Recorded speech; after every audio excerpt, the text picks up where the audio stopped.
Tonight on Mixing Night, it's the Faders of the Lost Art crossover episode. Joining Ken are fellow faders Bob Horn, Nico Hamui, and Fareed Salamah. 4 working engineers and mixers talking sessions, mixes, career paths, plugins, analog gear, and anything you ask us live on the chat. We've also got 6 live giveaways tonight, one every 15 minutes. Enter now through the link in the description for your chance to win.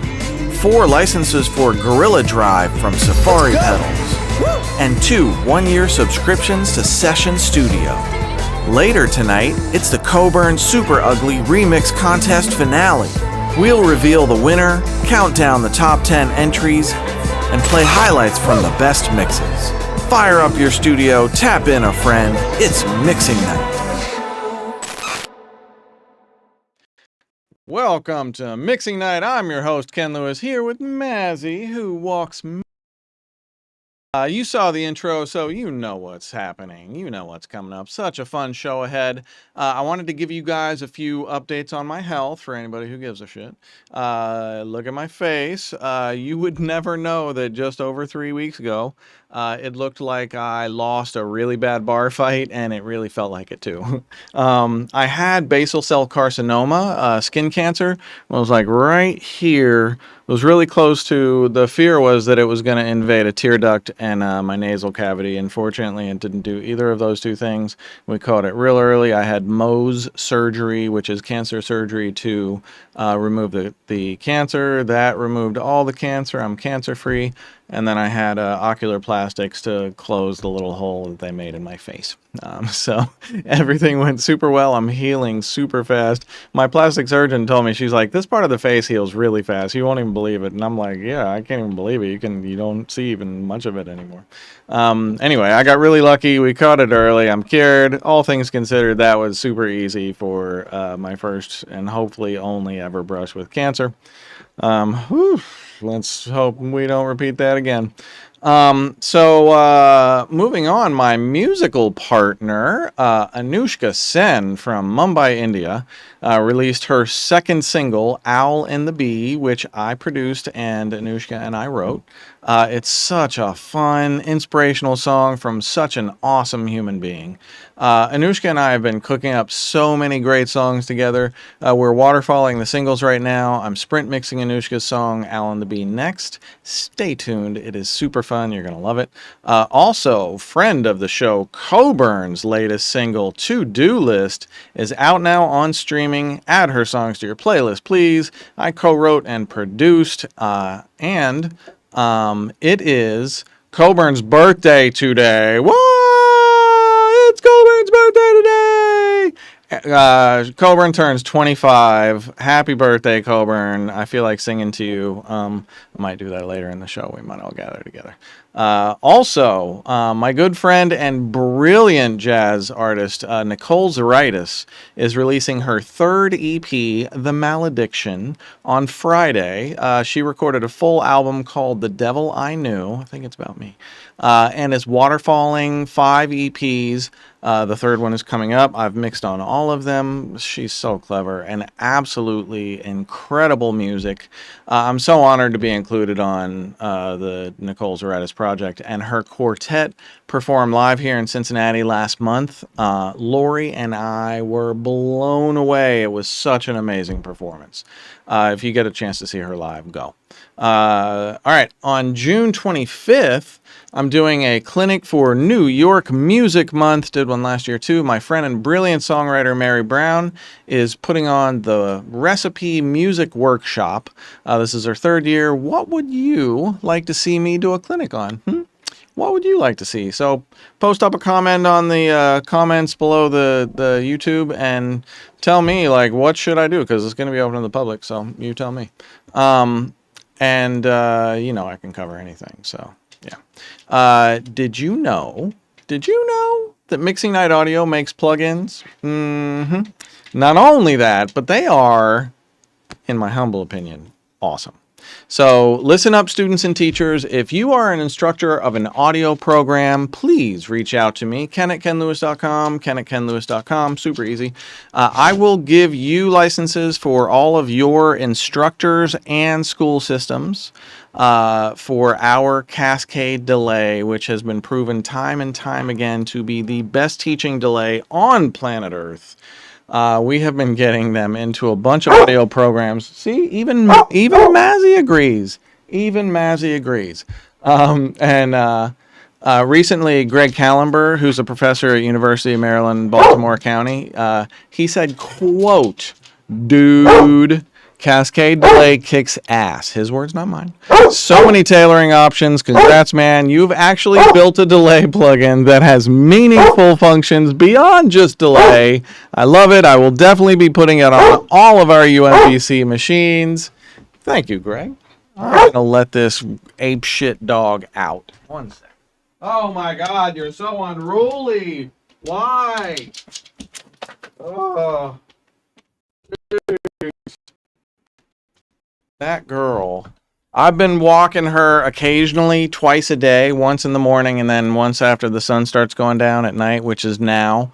And now she wants that walk every single day. And if I don't give it to her, she is just like, bah. So, yeah, you know, great problems to have. My dog keeps me healthy. Thank you, Matt. So anyway, yeah, Greg Callenber, great feedback from him. Tonight's Sprint Mix is Owl and the Bee. Anushka Sen is such an inspiring human being. The song really captures just her spirit and who she is as a person. And if you would like to try sprint mixing for yourself, you can buy sprint mixes at my audio store. Yep, I have an audio store at Sound Better. I think it's up on the screen now, and you can check out my audio store in the links of the video you're watching right now. You can hire me to consult, critique, mix, a whole bunch of different stuff. And you can buy my sprint mixes. So store link is in the description.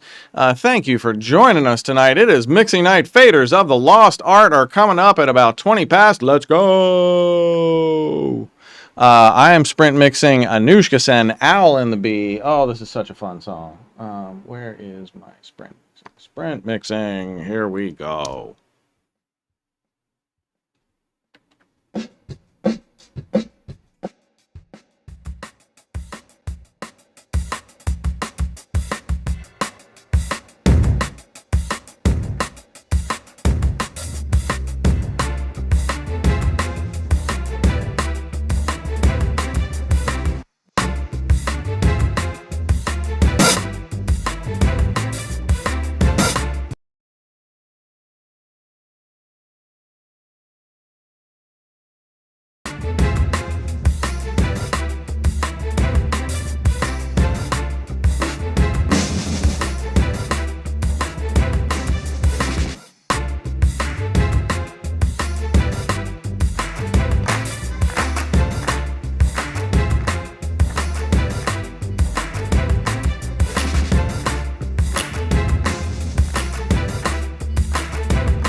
Those are real owls, and they are from a home in Bel Air, California.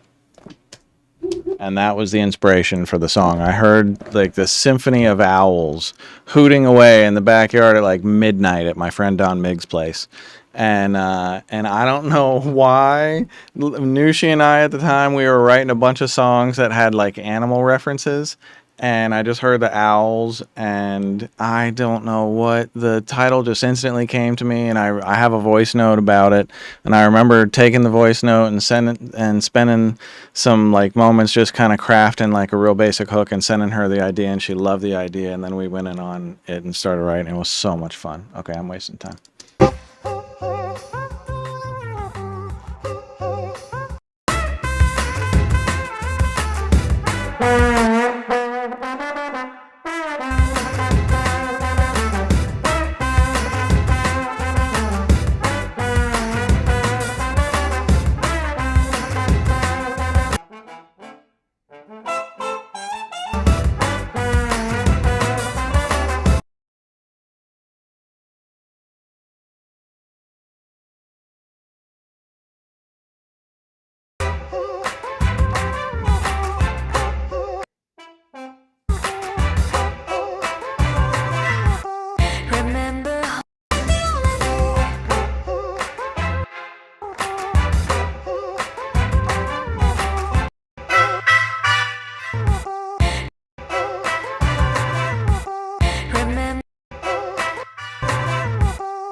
All these horns are Nolan monogold, by the way. Just the bridge horns.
My God, what a song. If you're not dancing in your chair right now, then we are not similar people.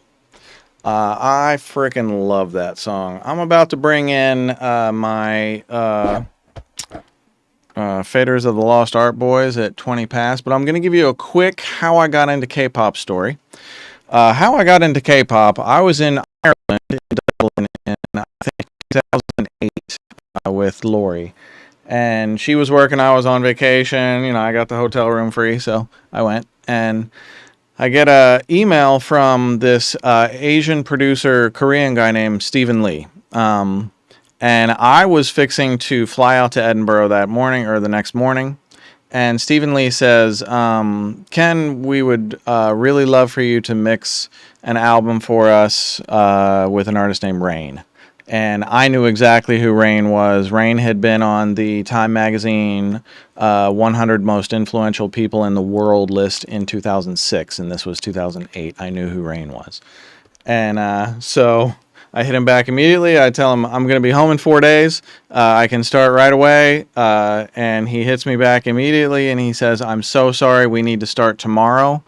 But we will find other opportunities to work together. And I hit him back immediately, and I said, I will be on the first flight out of Dublin in the morning, and I will be back to New Jersey by noon, and I will start the album tomorrow. And I did, and that was the first album that I ever mixed in K-pop. That was Rain.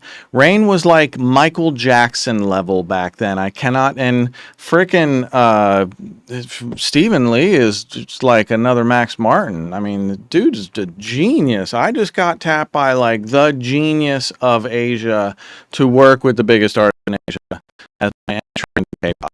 And I don't think if that had happened, I would ever have met BTS. And the coolest thing about both of those things is Rain just put out a brand new single called Feel It, and he tapped me back in to mix for him all these years later.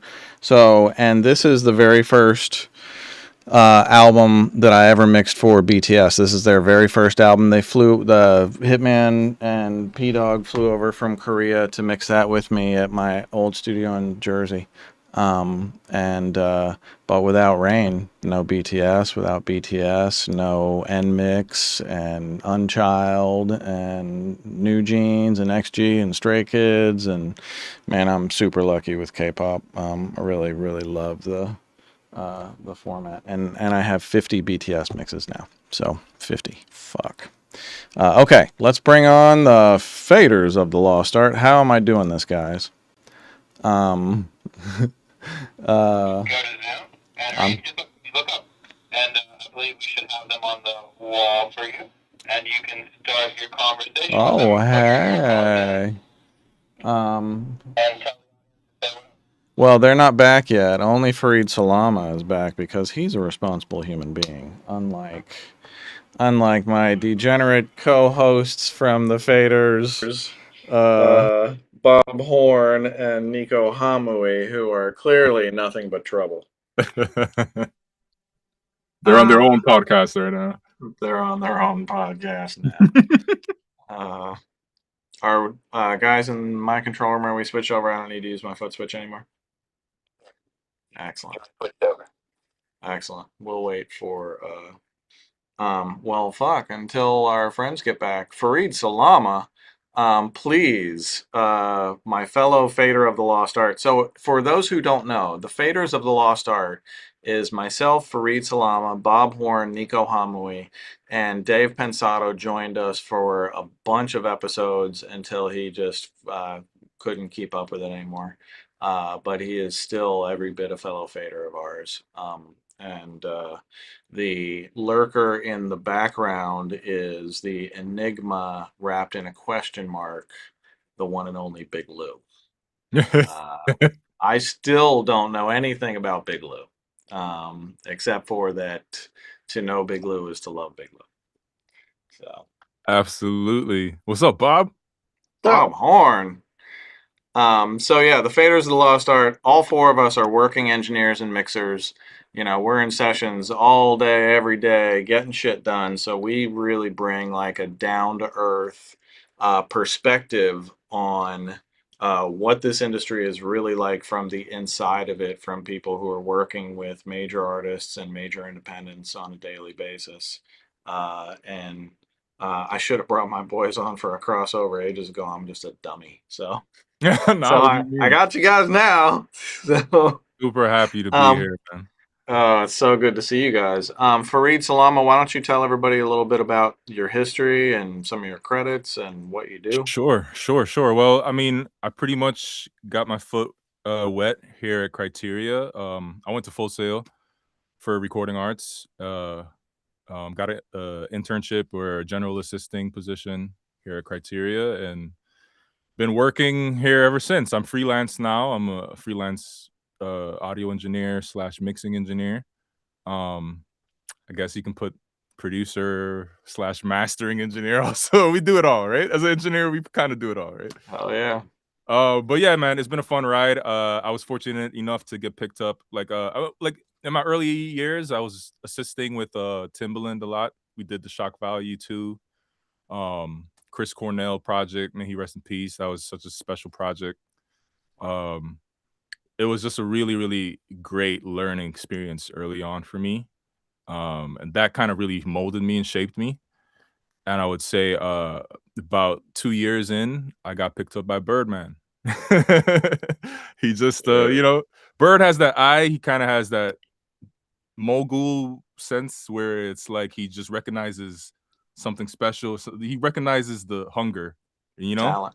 Yeah, Yeah, you recognize talent the mixed with talent. drive, mixed with Yeah, focus, mixed with ability to shut the fuck up and run the session like a pro.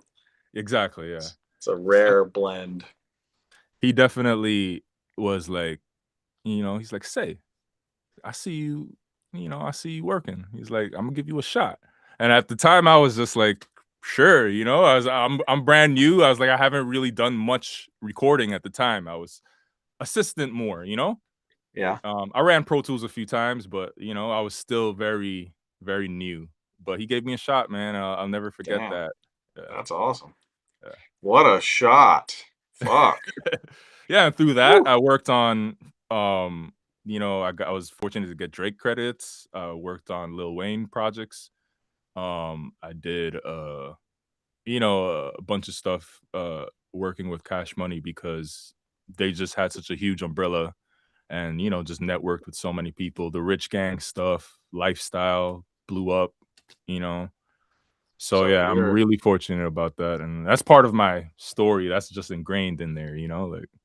that's great. That's a ton of experience. Bob Horn, I Yo. know you are, The well, I legend. mean, you are from my area in Cincinnati, Yeah, Ohio, from Mount Healthy, right? Mount Healthy, is it? Wyoming, which is Wyoming? not far from Mount Humphrey. Yeah. Yeah, So, yeah, Ohio boys, there's a few of us out here. It's yeah, I amazing how know. many of us are scattered through the industry, though. absolutely.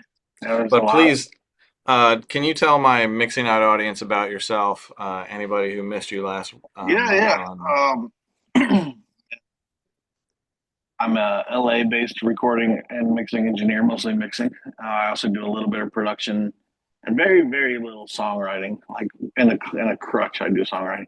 But I started my first professional year was '98, and I grew up playing guitar, drums, bass, piano, and saxophone on kind of an even level. And I went to Berkeley and I chose to study electric bass, and then I switched to engineering, kind of unofficial double major, engineering and electric bass. And then I went to Nashville and kind of cut my teeth there as an assistant, and then eventually got out here in 2001, and I worked 5 years with a producer that goes by Nephew. They're in Beamster, and we did a lot of hip hop and R&B stuff. Usher, Akon, Neo, back in the early 2000s, and then just I also worked. I worked on Shock Value One.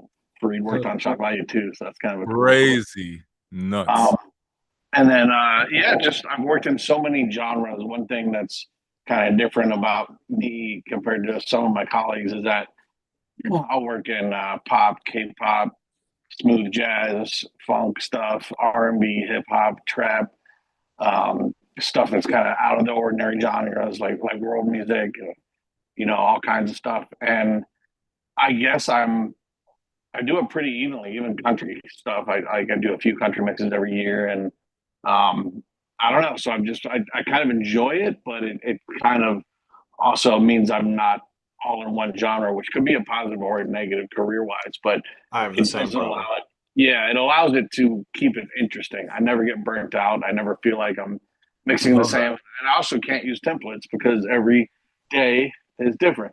It's all So different. I don't have templates. Yeah.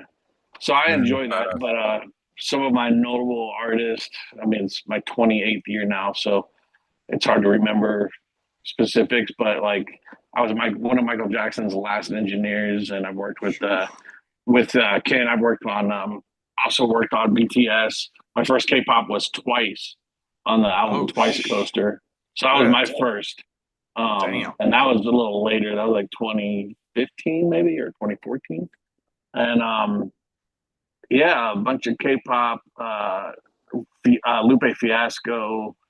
Jeez. I just got 2 mixes in the new Moana live action movie coming out in July, and That's Incredible. one in Scary Movie 6. Yeah, it's just my world is random, and I kind of love it that way. And you and I are a lot alike, man.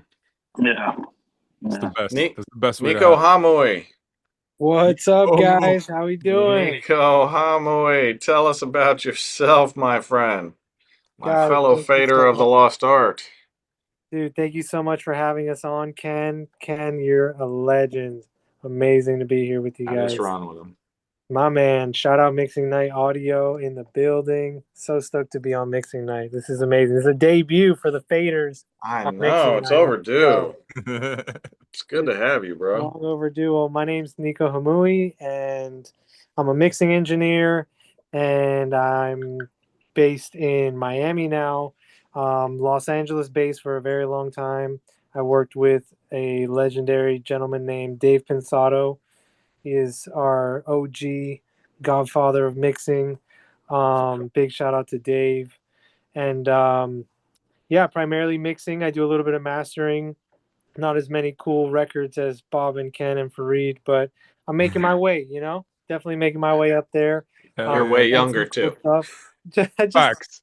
just a You got time. And I've worked with cool artists such as BG from the Hot Boys and Cash Money. Jeez. Shout out. And going with the New Orleans vibe, I've done some Big Frida stuff. We worked with the Black Eyed Peas, some stuff with Post Malone, Snoop Dogg features, stuff like that. Really cool stuff. Great. Dave is a legend. We've done like EDM stuff as well, kind of across the board, genre wise.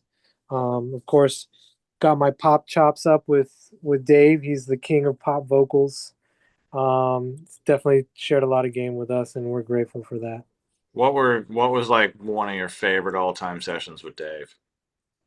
Man, every day is a new adventure with Dave, and that was my favorite. Imagine. It's like you never know what you're gonna get. It's like life is like a box of chocolates kind of vibe with it. It's like one day we're doing EDM, one day we're doing like Post Malone vibes, So it's like, and then like country record or like a Christmas song or like a little bit of everything. I just But, was seeing Linda Perry on TikTok talking about Christina Aguilera Beautiful. And I know Dave mixed that, and that's one of my all-time favorite mixes of his. It's just Crazy. perfect. Yeah, it's legendary. It's legendary. Are we allowed to cuss on this show? Fuck yes. Okay. I'm not sure if it's Linda Perry or Diane Warren, but there's a old story with Dave and one of them, and it's about like, it's just a joke about like eating a cat or something. It's like, so every time he sees them, he's like, "Hey, have you eaten any good pussy lately?" But yeah, Linda Perry is an amazing individual, amazing songwriter. Diane Warren as well, some of the best in the game. Oh my gosh, legendary, dude. Yeah, you young songwriters, those are 2 names that should be like in the front of your I need to know who these songwriters are book. They're certainly in the front of mine. Study their catalog, absolutely know their work in and out, because that's definitely history right there. They kind of wrote wrote some of the best hits. And just to keep going on that thread, Diane Warren still writes a song a day. She's one of the most recognized and one of the most successful songwriters of all time, and still writes a song a day. And she's like, it, you have to, it's a numbers game. And, you know, even though I'm writing, you know, I may get one number one or one charting record a year, and I still write a song a day because that's what it takes, you know? Yeah, a lot of you're so right. So many young songwriters ask me, like, I'm sure you guys too. I'd love your perspective on it.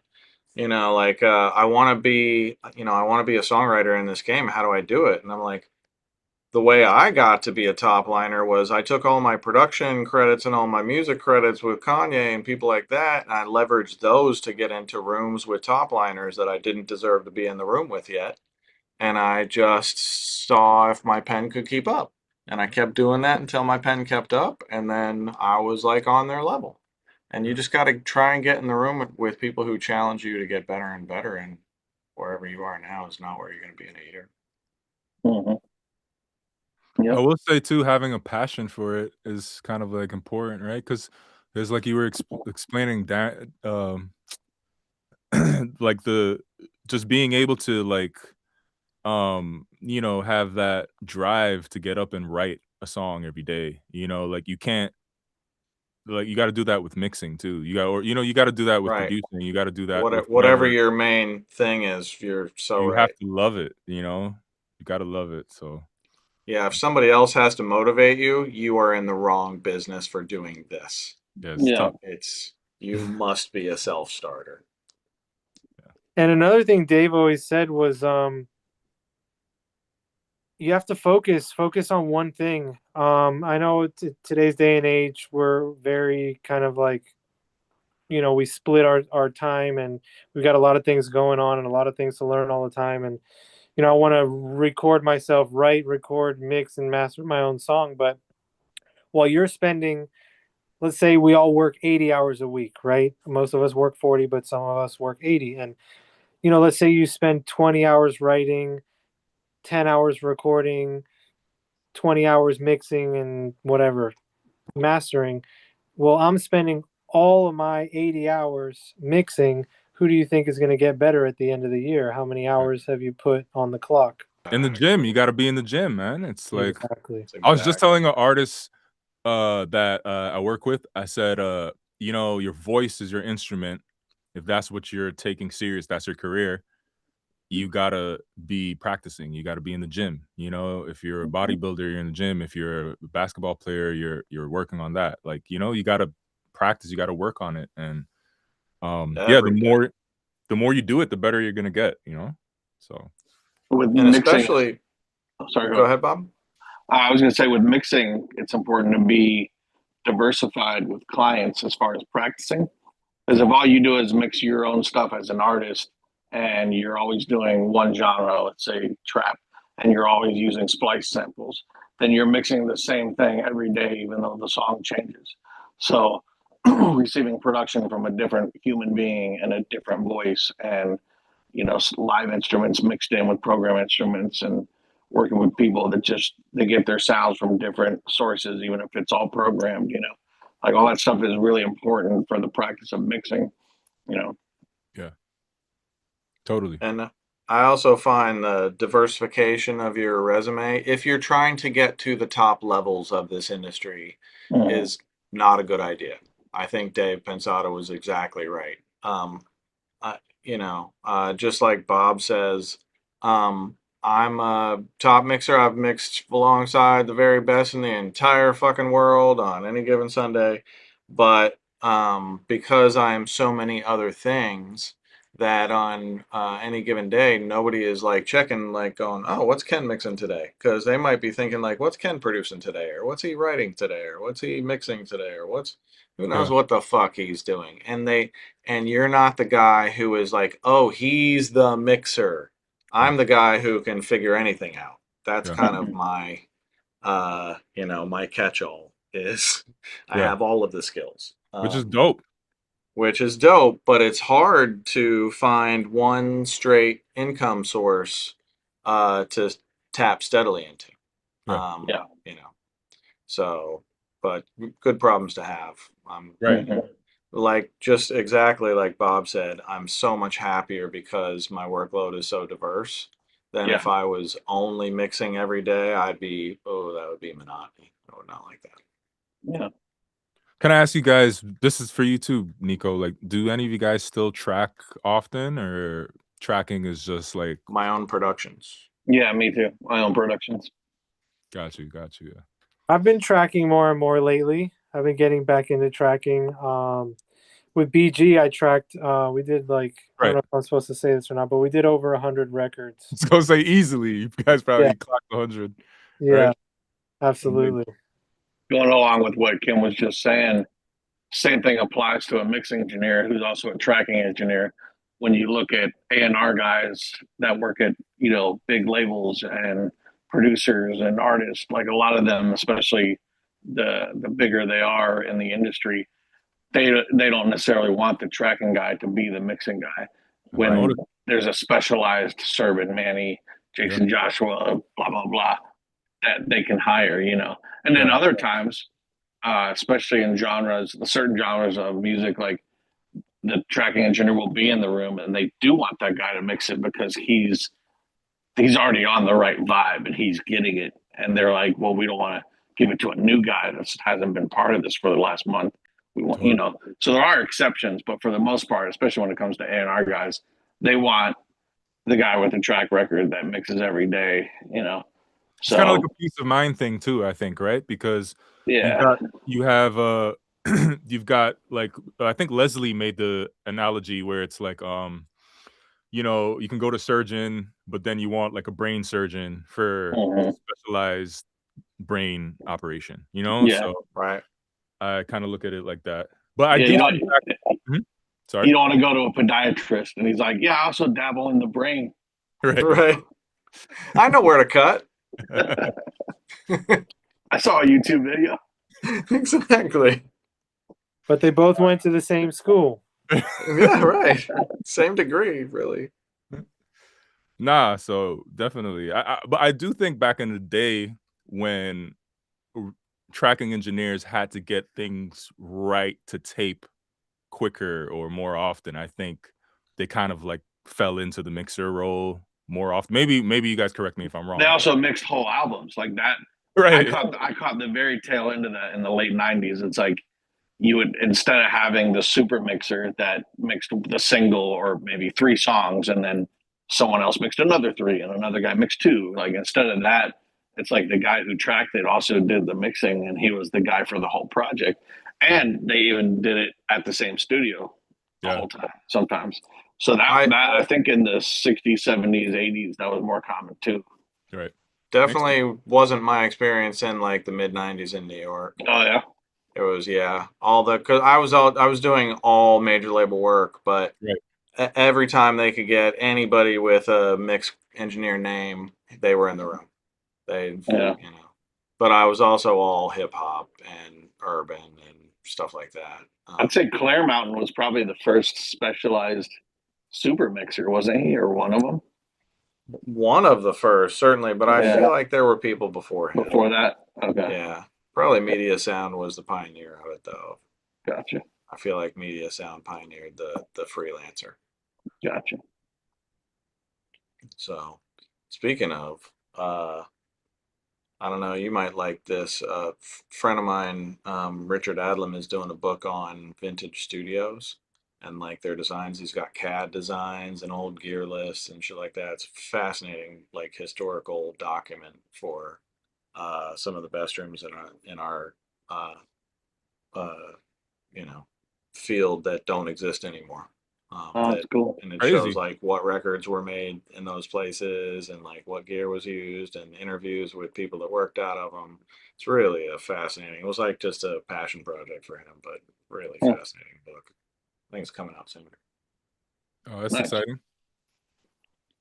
What are you guys working on that's interesting you that you can talk about lately or that's recently come out that you're excited about?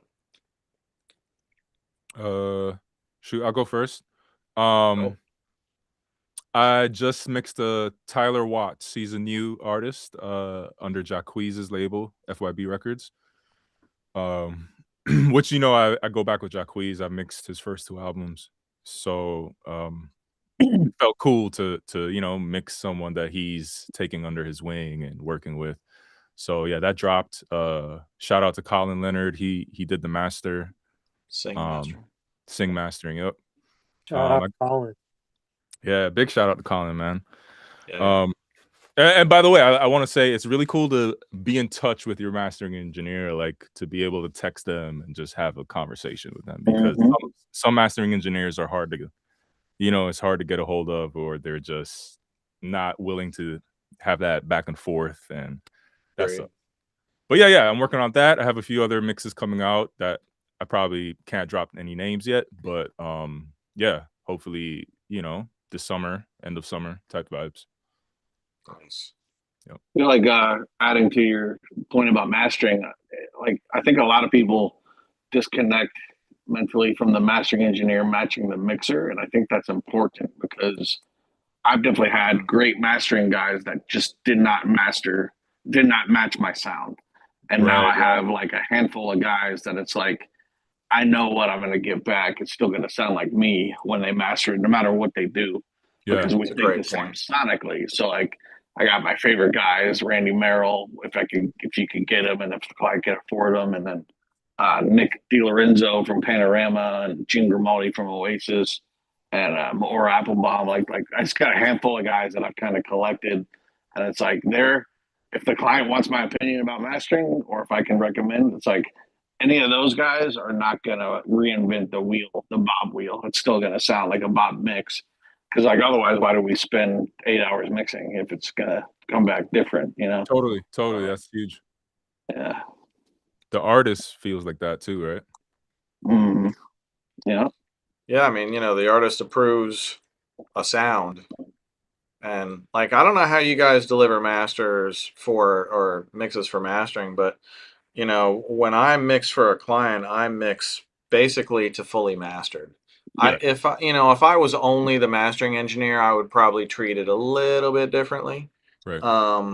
But for the most part, it's 90% of what I would do regardless. And then once the client approves that, then I deliver an uncompressed, unpushed mix to the mastering engineer, so the mastering engineer can hear what got approved by the artist. And so they have a bar to meet or exceed, and then they can work from the uncompressed to meet it or beat it.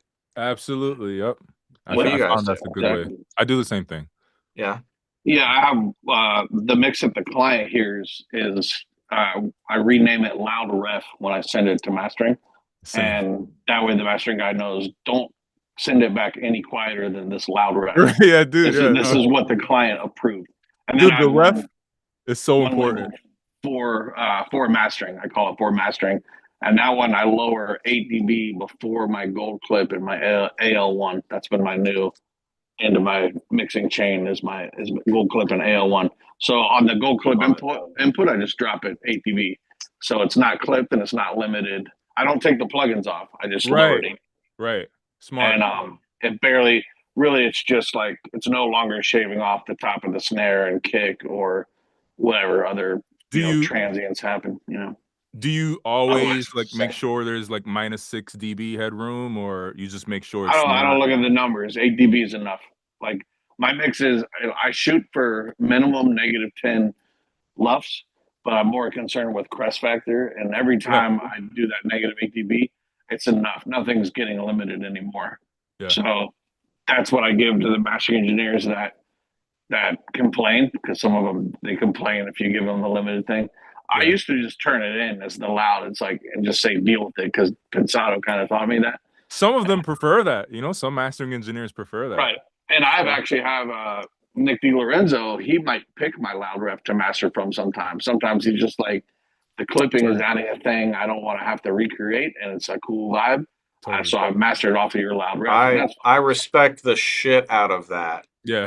When they can say, you know what, this one's better. I'm going to work off of this one instead of just trying to put my stamp on it.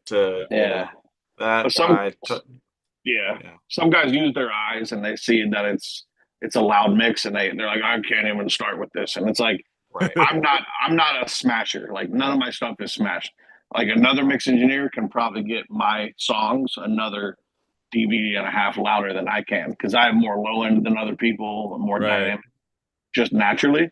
Yeah. So if someone mastered off my loud mix they actually tried, they probably wouldn't complain too much because it's still breathing, you know. Right. They're still dynamic. Yeah. Hell yeah.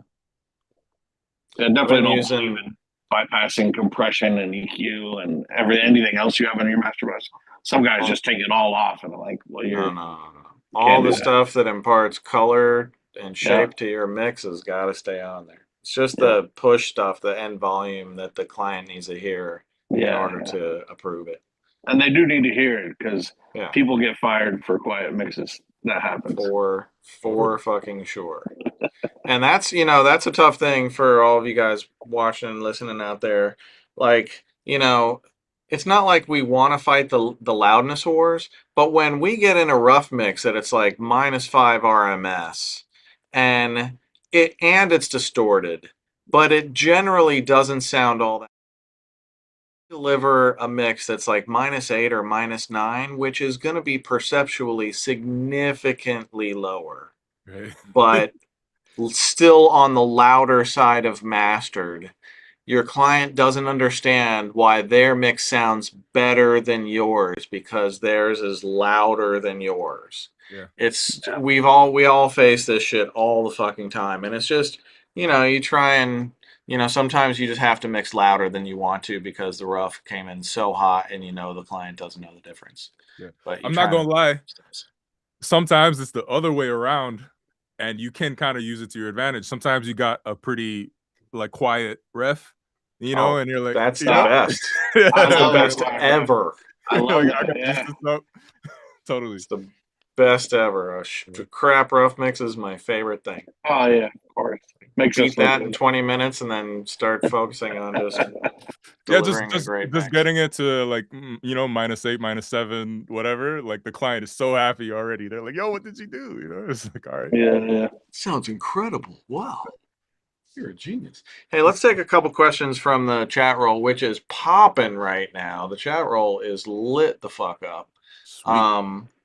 Ben Kruger asks, hey guys, question especially for Bob and Ken. Any advice for communicating or marketing yourself with artists when you are someone who does diverse things and likes a diverse range of music? Ha ha ha ha ha ha. Good luck. It's really fucking hard. You can't, because the moment you're like, I do this and I do this and I do this, then it goes straight back to the problem of, well, I want to find one person who does this Specialty. alone. You do so many things, I don't even know if what you tell me I need is any good at all. So you're going to have a tough go of it. It just is what it is.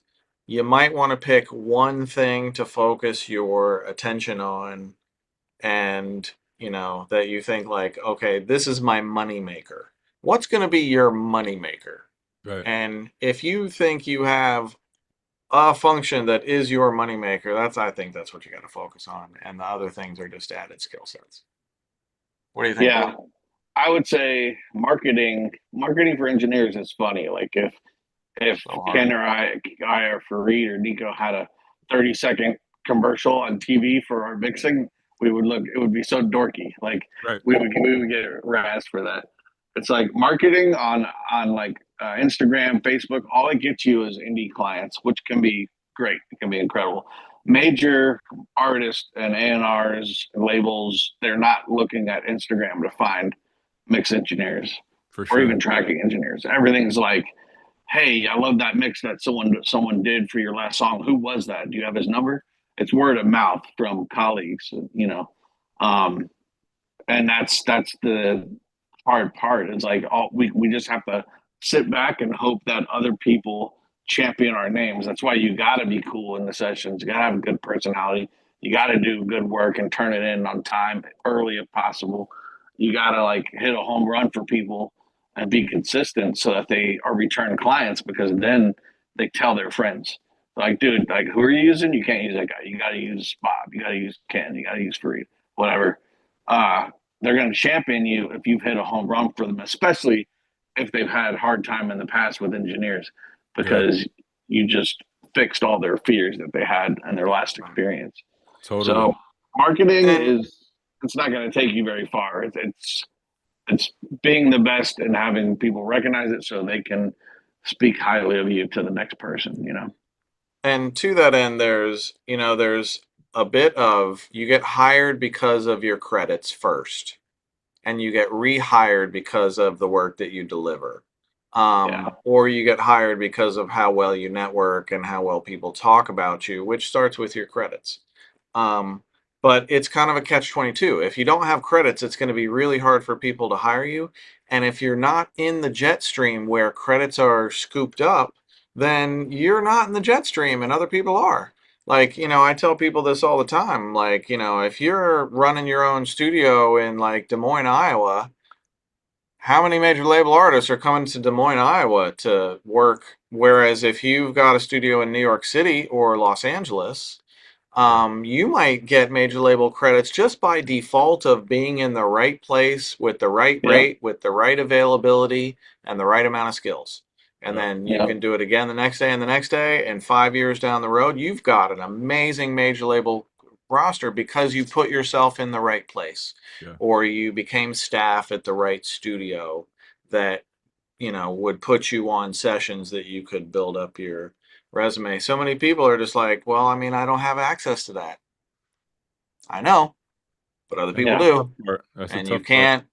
It's you got to be very realistic about what your limitations are so that you can work as effectively as humanly possible within the limitations that you have. Yeah, absolutely. Which is fucking hard. Good luck.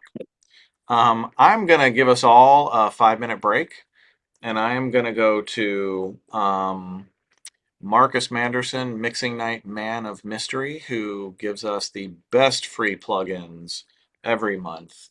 They are insane. You guys don't sign off. Just take a breather and come back in 5 minutes or less, and we will see Marcus Manderson in the meantime. Here's Marcus. Woohoo!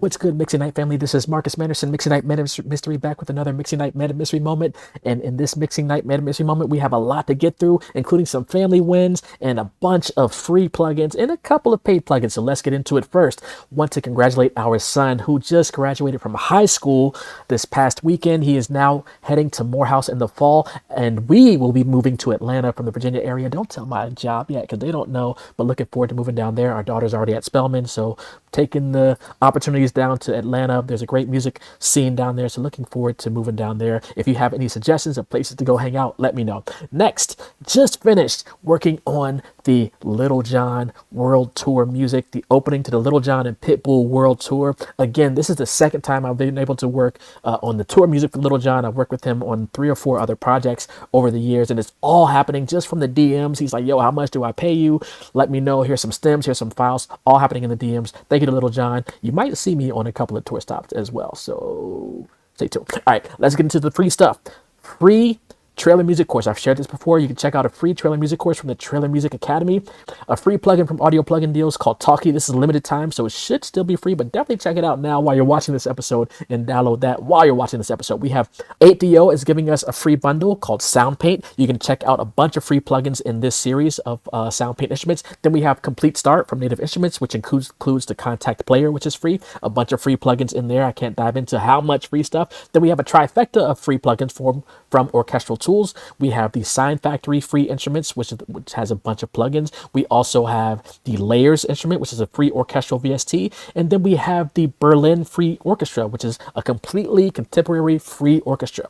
Let's keep going on the orchestral train. We have Sonic Cinema with their Score Hub series Origins, which is free instruments, including the Dreambox, woodwind, strings. Then we have Sona Chroma from Tempest Audio, a free orchestral contact player instrument. Remember, contact player is also free. Then we have Impact Soundworks Tokyo Scoring Strings Free. This one caught my attention, limited time. It's a free download of cinematic epic sound effects and soundscapes. Check out Legendary from the Audio Plugin Deal site. We also have Crystal Peak, which is a digital limiter from the Crystal Dynamics.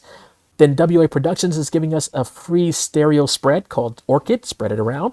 Then we also have Solider Sound giving us a free stem splitter. There are a dime a dozen now stem splitters out there, including some DAWs that have it built in. But here's one to add to your arsenal. Check out Solider Sound, free download, and you can use it offline. Check out Morphoice, which is giving us a free Juno emulation called 86, all for free.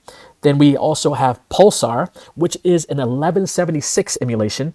This is a smasher that Pulsar is giving us for free currently. Then we have a bundle, which also includes another 1176 emulation from UAD. This free bundle includes a bunch of plugins, including a channel strip, a tube amp. So check out the free bundle from UAD, no strings attached. Then we have Turnt plugins. I like that plugin company name. That's giving us Holding Hands, which is sort of a saturation distortion plugin, all for free. You can check out some of their paid plugins on their site as well. Then we have Mikey Audio giving us Shoe, which is 7 reverbs, all for free. So check out the free reverb from Mikey Audio.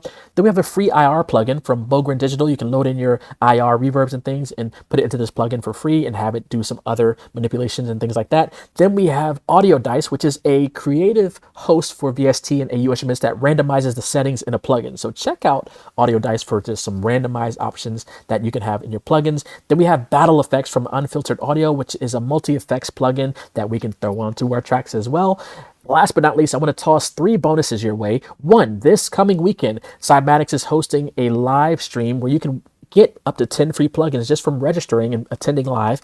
And finally, 2 paid plugins from Amory Farms Research. This is a unique twist on plugins. Basically, with conditions, you type in any location in the world and it will create a sound based on the temperature and precipitation and the weather forecast for that current time in that current city. They do something similar with the Markets plugin where you can type in stickers from the stock market and you can have a sound generated based on the current stock price of different stickers. That is it for this week. All these plugins will be included in the plugin list for June, so shoot me a DM if you want this list as well. This has been Marcus Manderson, Mixing Night Man of Mystery, with another Mixing Night Man of Mystery moment. Be safe and be well, everyone. All right.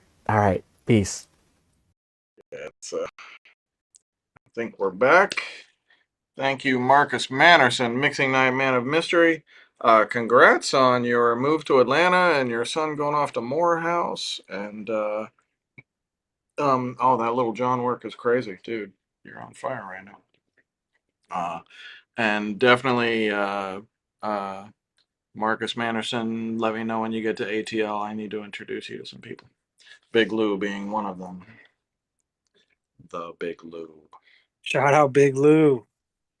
The big shout out. What does Big Lou do? Who is Big Lou? Who is Big Lou? Who in the Does anybody really even know? He's the I have grand no connector. idea. He's the grand connector. He is. He's in the ether. He used to get shit done. Plug Guy, of all that's for sure. plugs. You got to know who John Taffer is. He goes into bars and tells them what they're doing wrong, and he revamps the whole bar and makes it like a really great, restaurant bar or whatever. But he's like really aggressive and really like no bullshit kind of guy. So I call Big Lou the John Taffer of audio. I could totally see that. He cleans house. He is. He's abrasive, but he gets shit done. Is No that bullshit. like Bar Rescue or something like that? Yeah, exactly. Yeah. Bar Rescue. Yeah, that's the name of the show. That's great. Yeah. We got a question in from Josh S. I think I know the answer to this. Hey, faders, do any of you do 5.1 or 7.1 non-Atmos mixing, or is it all Atmos these days with surround sound? I barely mix Atmos anymore. It's just the demand has really dried up for it. So, yeah, I think it's, I think the non-Atmos stuff is always done by the film guys. I don't think guys like us do that. Yeah. Yeah, I was talking to somebody today. They were mentioning, somebody wants to set up a 5.1. I was like, who does that? Unless you're working in film, sure. But if you're But not, if there is going to be an Atmos mix in the film world, the 7.1 and 5.1 are just down mixes. That's just right. done. Right. But yeah, there's like some places they only do 5.1. So, you know, but yeah, I don't know people that mix music guys that are just doing 5.1 or 7.1. Yeah, even at major studios, you know, like here at Criteria, if you came in like, you know, 3-4 years ago, some of the rooms had a 5.1 surround on the mains, on the Augsburgers. You know, no need anymore. Nobody pretty much used those, you know. So they got rid of it, improved the sound of the room because now you don't have all these reflections, you know. Yeah. So yeah, the whole I think unless you're like specifically specialized in film and that, you know, market, I don't think you're doing too much surround mixing nowadays unless it's immersive. Yeah, it's really become guys are super specialized, and that's what most guys do. I mostly do immersive when it's my own productions, or if I'm mixing a whole album or something, I'll often do the immersive as well. But otherwise, I don't And get many calls. I don't know the name of the website, but I know that labels, some people are using AI to just upload your stems, your mix stems, and it spits out Atmos for you.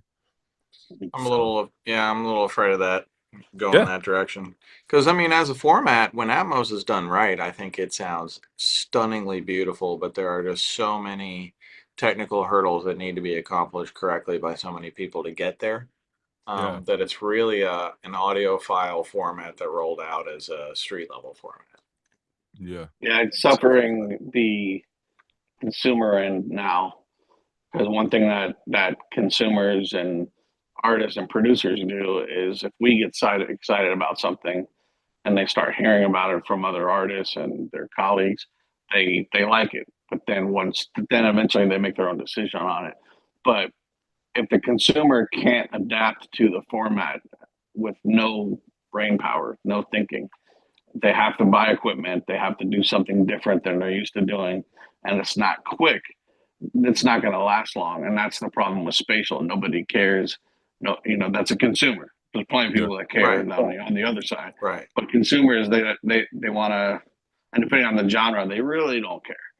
It's like, Yeah, there just hasn't been that sea change that I think I kind of expected that would happen at some point. But I also think it's just a technical hurdle of, if I'm an artist, the very first time I hear my song and it doesn't sound like my song because somebody didn't mix it correctly in Atmos, yeah, I don't even know half the time that I'm listening to the Atmos mix. Right, I just know that what I'm hearing coming out of my phone speaker sounds fucked up. right. Which is And crazy. that's all it takes. Yep. And then that artist never wants to even hear that word again and tells their artist friends the same thing. So I was that's Yeah, kind talking, of the balance of the format that we're kind of, dealing with Atmos. I've Like I even said, when done right, it's great.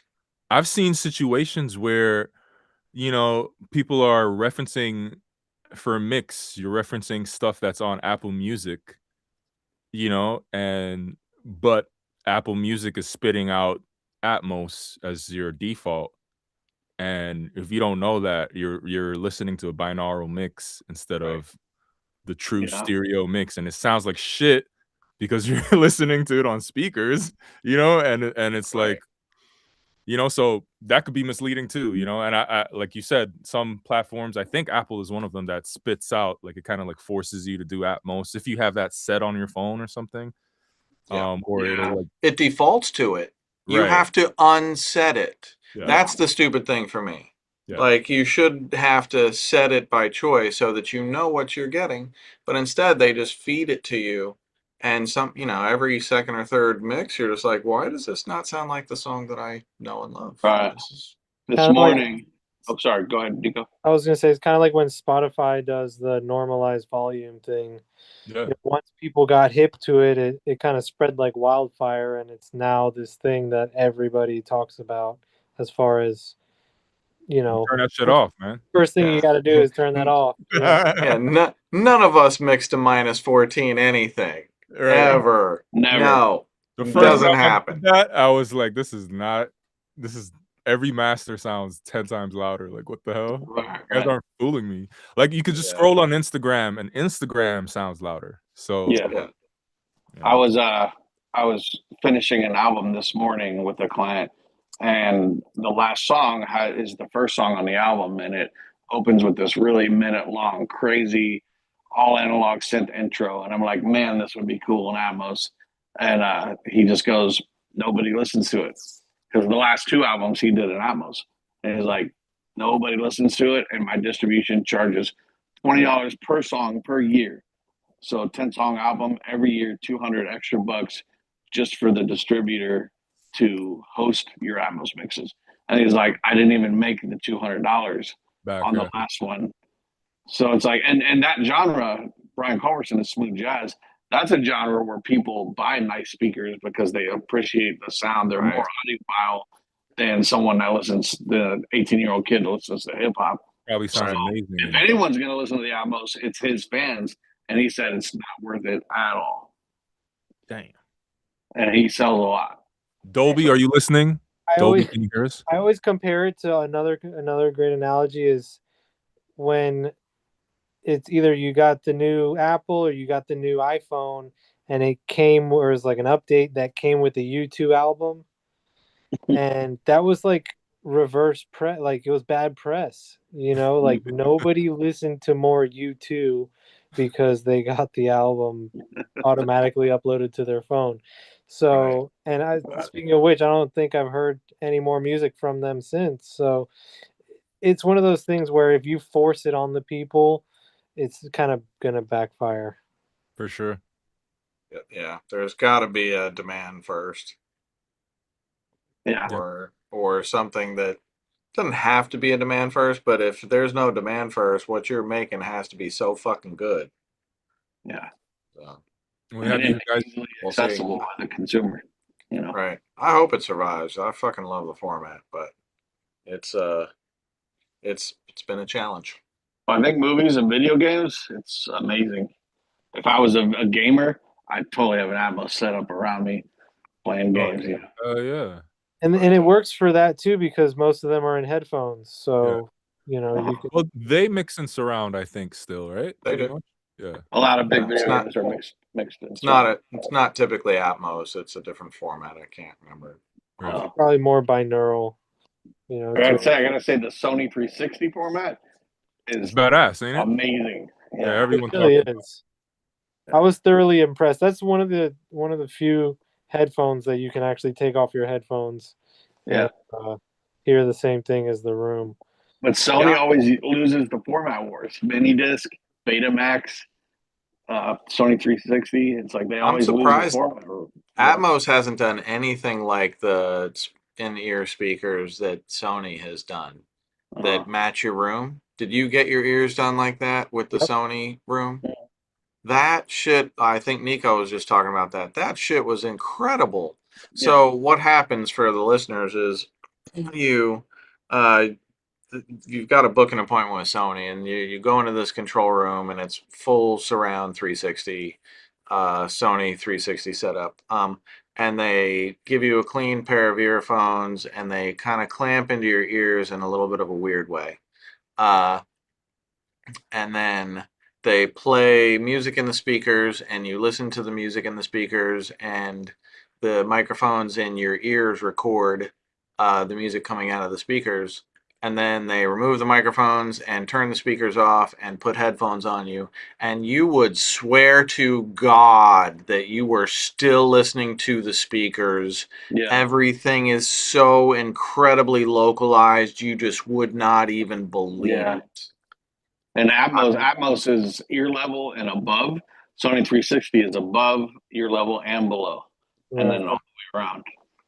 I wanted to ask, has anyone tried the new Slate headphones, the immersive ones? Not yet. Yeah. Not I yet. heard they're really, really, really good. Still waiting on our pair, Right. Steven. Yo, Slate, Yeah. what's up? Shout Oh, out Steven. to Steven Hello. Slate. But another thing similar to that, that I think if Sony got their hands on it would be totally game changer.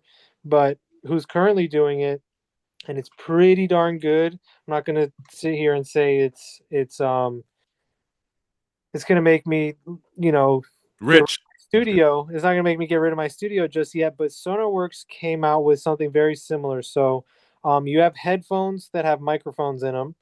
So you sit in front of your favorite studio, your studio at home or your studio, and you play music out of your speakers, and then you also put on headphones and play some, it's some sort of calibration so that you can basically take your studio with you anywhere you want.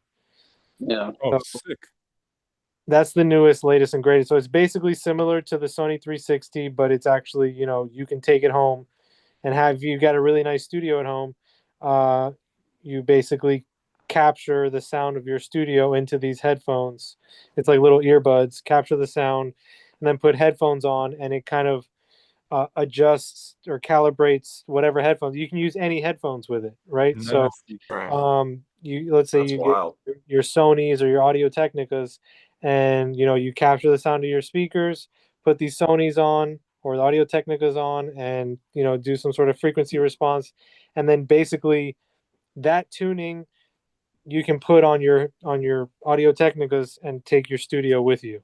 I And think Trinov has pretty something like close. that too, but Trinov is freaking expensive. So expensive. So expensive. So worth Ugh. it though. Shout out to SonarWorks for coming up. Yeah, I like the SonarWorks stuff. I use that to tune my Atmos, but my stereos I still use IK Arc Arc. Studios. Arc is hardware. really good. It Arc- really is. I mean, for 300 fucking bucks, man, hats off. That's a hell of a good correction for that. Bob, I Yeah. meant to ask, man. Last time we were on a podcast, you mentioned like a floor mat or some kind of like bass trap that is like active, but I can't remember what it was exactly. Remove the Coke, but that's it right there. That's It doubles as a drink stand. That's awesome. This is my drink stand. This is a PSI is the brand, and it's called the AVAA Active Bass Trap. And man, I've heard it in 3 different rooms. And my room, it's really good, but my room is huge, so I need at least one more. But I heard it in this little apartment that was horrible. We fire this thing up, plug it in, and the bass became better than so many studios I've been in. It was incredible. Wow. I was jealous. I was like, I think your room is better than mine now. How does it work? So it's pressure. It has a microphone in it and other stuff. And every time someone wants me to describe it, I Google it, and it's such a it's such an odd thing. But it hears what is the highest pressure coming out of the speakers in the room. Whatever. So if 30 hertz is just blooming in your room, or 80 hertz or something, it hears that and it lowers it. It makes it even. So your second or third harmonic, if it's too loud, it puts it back down to where the fundamental is and the subharmonic is, and it just makes it flatter and just so much better, more defined. So I used to have this thing where I would roll my chair back like a foot and a half, and the low end would jump up like 10 dB. It's crazy. I was like, I can't move my chair. I got to stay here because otherwise it's too much low end. It made it so now it's like a 1 dB change when I back up. Oh wow! And they say it's equivalent to like 20 physical foam bass traps, like Tube Traps or any of those other brands. How much is that thing? It's expensive. It's $4,200, but But if it solves bass problems that nothing else solves, it solves Man. bass problems that you'd have to build walls to solve, basically. wow. Sounds worth it.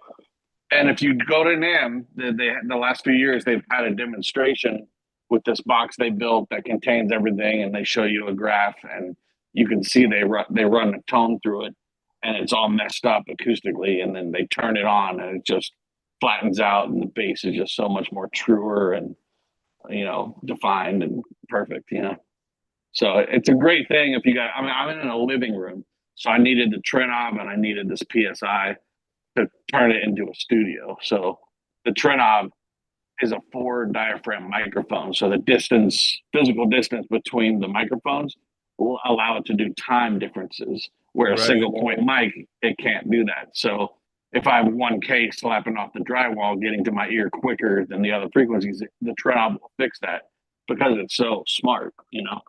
So I needed that because I basically set up in the living room trying to make it a studio. And without the Trinov and the PSI, I had to do like 3-4 car checks when I first moved in here. Now my stuff just translates great. So Wow. Man. It's incredible, the correction capabilities nowadays. That just really didn't exist 10 years ago. Yeah, definitely an investment, but worth it. It was definitely a cheaper investment than turning my garage into a studio for $100 grand. Definitely cheaper than that. So yeah, totally. Crazy. Let's take another question from our viewers. Steven Ramos asks, "Hey Faders, what was your biggest weakness when you first started, and what is your weakness today if you feel like you have one?" My weakness would be that I do too many different things and I don't focus on one thing. And when I first started, I mean, I don't know, probably to an extent, ego, because it takes a healthy amount of that to survive this business, period. So sometimes that just kind of gets in your way a little bit, and you kind of have to deal with it as you grow up. But other than that, I just tried to outwork everybody. It worked out pretty well. What about you guys? I can do mine real quick. When I first started, coming out of college, and I thought it was all about the skills. And one thing that nobody taught me was your personality has to be really good. You have to be a good hang in the studio. So I would get in a room working with somebody, and I'd have this scowl on my forehead, and I was really focused, but I looked like I was pissed off, and I just had this focused vibe where it's like, don't bother me, I'm getting this done for you, I'm in the zone. Right. And then I just had to learn, because a good friend luckily pulled me aside and was like, yeah, you have to be somebody that someone wants to get a burger with, or hang out with, or shoot the shit with, talk, like, hey, are you into sports? What team do you like? Blah, blah, blah. You got to be a cool person, and somebody that's likable, someone that gets along with the room. Even if you have to, you still got to, if you're a tracking guy, you still got to have the shut up and only speak when you're supposed to kind of vibe, but you can still be a cool person and likable, have a good attitude. Excuse me. There's plenty of engineers I've seen that have bad attitudes because they don't like the genre of the session they're assisting or engineering for, and it's like, that's just. I'm not even going to ask for you to be my assistant next time I come work at the studio. Right. So now I'm not going to help you with your career because you don't want to be here, obviously. So that was my biggest weakness back then, and I'm glad someone pulled me aside and told me, because now I'm just myself more now in front of everybody. So if I get along with the people I'm working for, it's a great hang, and so that's very important. And then now my biggest weakness is probably like Ken said, just doing too many genres, too many different things, doing a little, I like to be musical, so I like producing and playing instruments and stuff just every once in a while. But yeah, the guys that focus on one genre and all they do is mixing, they definitely can climb the ladder faster. So I'd say that's probably my weakness now.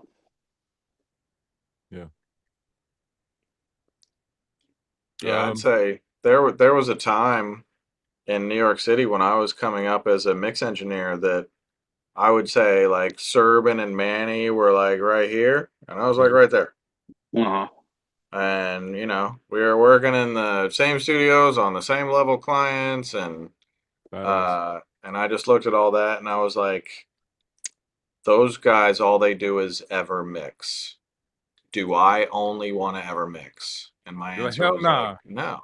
Like, I want to do everything. And I understood making that choice would make my life a lot more difficult, but it makes it a lot happier for me personally. And I think Bob Yeah. probably feels the same way. Like, I'm Yeah. content not being the king of the hill. I'm content not being the super top dollar dude. I make a living. I survive. I'm happy. I love my sessions. I love my clients. And Yeah. that's winning. Yeah. I agree. For me, one of my sorry, you want to go for it? No, go ahead, go ahead, go ahead. So for me, starting early on, one of the biggest things was getting my mixes to translate. You know, they sounded really good, and you know, another thing was I just wanted every part of the mix to sound good. And as you grow and as you get to be a better mixer, you realize not everything in the mix could sound amazing. Some things are just supporting actors, and some things are lead actors. And Great you know, the advice. faster you realize that, the faster you'll make music, not just polished everything that's like a super polished everything mix is actually Yeah. a shit show. Not everything needs to be super polished. Lifeless. Exactly. It's just too overcrowded. You know, everybody's trying to be the star at the same show. It's you know, it's kind of like a train wreck. So once you realize you know, who the star is and how to make that star shine and have that hierarchy of supporting actors, so to speak, with all your instruments in your mix, you're gonna have a pretty awesome song, and the whole song is gonna translate even better. Like it's like a song versus a record. You know what I mean? Kind of deal. Totally. Yeah. Less Great is more, advice. man. Less is more is a huge lesson we all had to learn at some point. Yeah, for Yeah. sure. Space. Learn to love space. Yeah. I would say like the weakness I had earlier on still kind of haunts me, just because it compounded. And just advice for cats coming up, man. You know, be humble, but not too humble. You got to ask for what you want, or else no one will know. Yeah.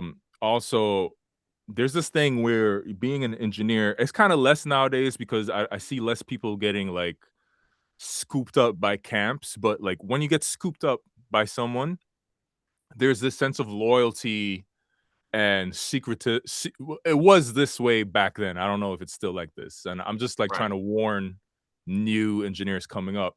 Like, remember, it's your brand. At the end of the day, you're your own brand as an engineer. If you want to mix, if you want to produce, songwrite, whatever it is, it's your brand.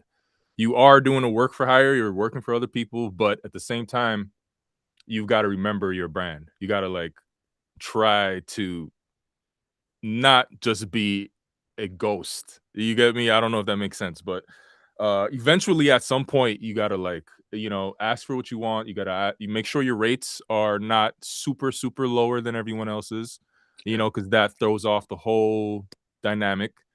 Um you know, and just be fair to yourself, man. If you, especially if you work hard and you put in the time, you know, if you're working with clients that appreciate that, it shouldn't be a problem. You know what I mean? So the bashfulness, shyness thing, it can catch up to you if you know, because now later on in your career, you kind of have to undo that. You kind of have to do the Yeah. marketing, which we were talking about earlier. It doesn't really work for engineers. It's not like, you know. Right. So, but yeah, that's my advice. Yeah. Yeah, Our the marketing is our credits. Yeah, being totally. too polite or too shy definitely hurts you. Yeah, there's a So story. I had a story one time. I was assisting, and Demo, shout out Demo, Castellan. If you guys don't know Demasio, he was Timbaland's engineer back in the day. Mm. And we had multiple rooms. Demo's in Studio A working with Tim and just bouncing around. And then Missy is in Studio D. And Tim's moving from room to room. And Demo just sends me in D. And he's like, okay, go track. I can't. Like, I'm working in A. I'm doing too many things right now. I'm mixing. Like, go. You got to handle D. You know, it's your turn, Fareed. It's your time to shine. And I'm like, what? No, please. So I go over there. I'm shitting bricks. I'm sweating. And it's just a crazy experience, you know. I'm getting grilled by Missy. She's like, Fareed, you really this slow? Like, are you this? You know what I mean? Like, but shit like that just it made me faster. It made me like, okay, I got to get on my chops. And Timbaland, I remember Timbaland pulling me aside, and I think that same session he found out I played guitar, and he was like, "Fareed, you play guitar this whole time?" And I'm like, "Yeah, I just, that's not what I'm here for. I'm assisting, I'm Dude, engineering." I used to keep my guitar in my gig bag with my name written in white block letters across the Exactly. top of it in the Right. back of the room Right. every single session, just Yeah. in case somebody needed a guitar. I Right. was the guy with just enough Right. talent, and I And got someone on always needs so guitar. many sessions, and that led to me being like a normal call session musician. It was incredible. Yeah. And it was all just from having the foresight to always bring my microphone in case we needed to rent it, Yeah. and always bring my guitar in case somebody wanted me to play. And so often, Yeah, man, don't be bashful. Those was his exact no. words. Don't be bashful. Yeah, I think asserting yourself at the right moments behind the scenes when it's not in front of other people to Right. change the dynamic can be important. Like when I was super young, I think I was 23 or 24, I got to work with Butch Vig, who's a huge rock producer. And he had recently produced the Nirvana Nevermind, and then Smashing Pumpkins Siamese Dream, and then one other album, and then this album, which was Soul Asylum, Let Your Dim Light Shine.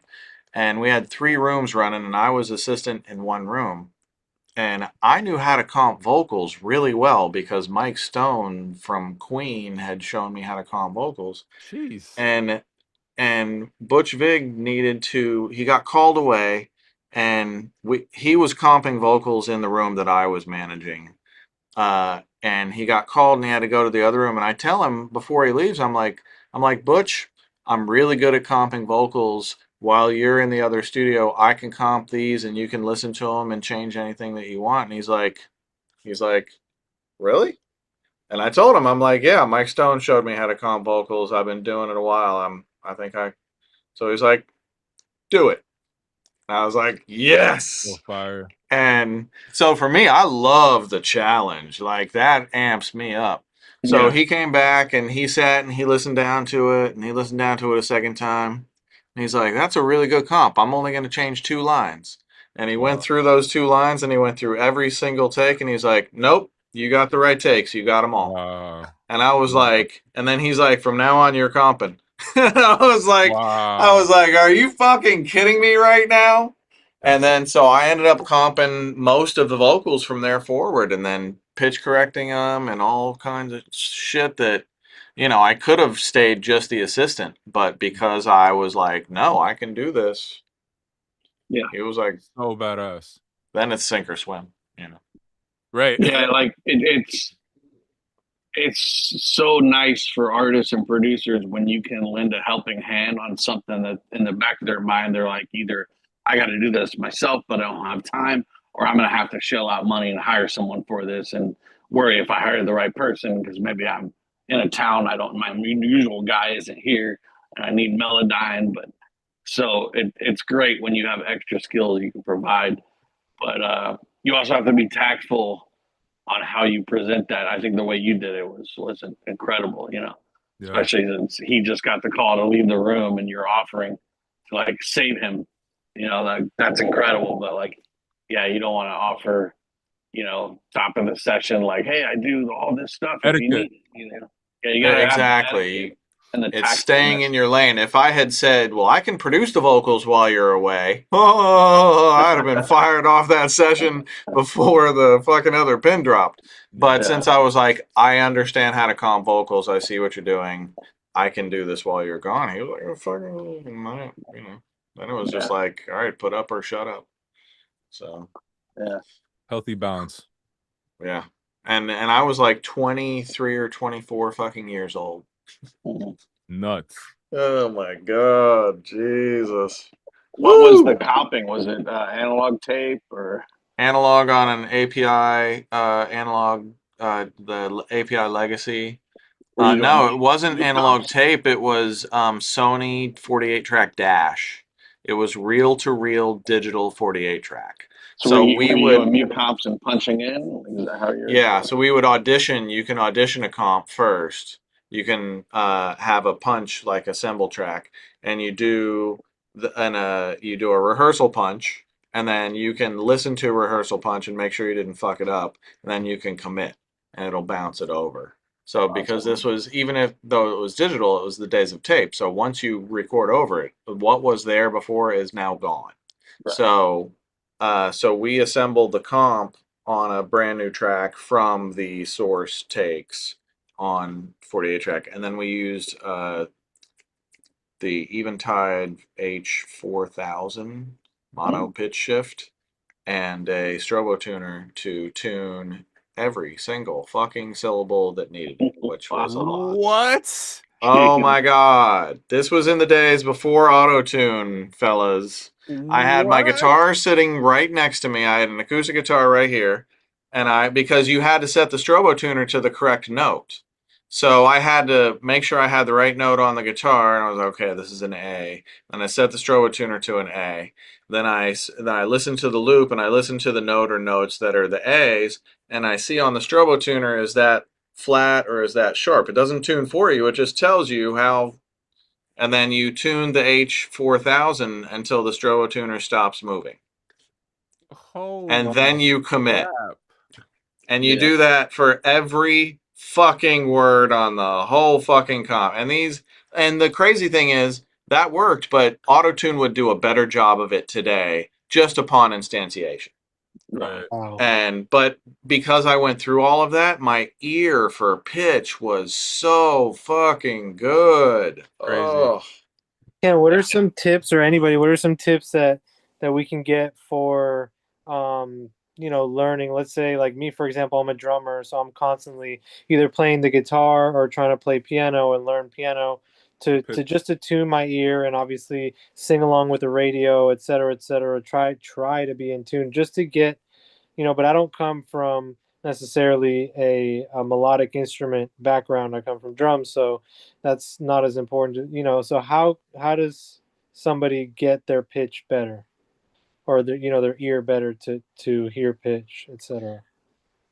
I think trying to sing along with the radio Or play. can really help, or learning an instrument, but like if you can hear. So I do this when I'm trying to set the auto-tune key for all my songs, right? But this is because I have like some kind of guitar background. But what I've noticed is it trains my ear over the years, and now I've gotten better. But if you can try to like relatively find the root note of the key of the song, like if you can relatively like find, okay, this is in the song, like, if your ear kind of hears that, then it's usually a minor or major, and then like you just keep practicing that. You keep trying to find the key instead of using Captain Chords or mixed in key, or I know Auto Key does it now where it just tells you the key.